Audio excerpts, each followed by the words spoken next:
Hello, I'm Bobby Smith, and this is my Week 2 assignment for CSC 215, Learning Functions with an Interactive Simulation. Let's go up here and run this.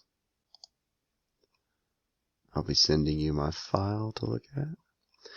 Alright, this is basically an ATM menu. We're going to start off and figure out our balance. Hit 1.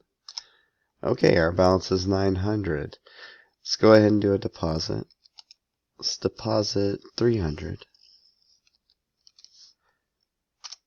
Okay, we want to check and make sure our balance is good. Okay, bam, there it is. It calculated all of that. Let's hit a withdrawal, 300. Let's withdraw 300.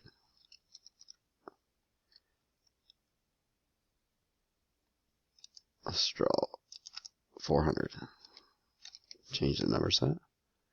Enter. Okay, well, let's check the balance now. We have $800 left in the account. Let's make a withdrawal. And we're gonna withdraw more than we have in there. So let's go $900. Enter. Insufficient funds. Alright.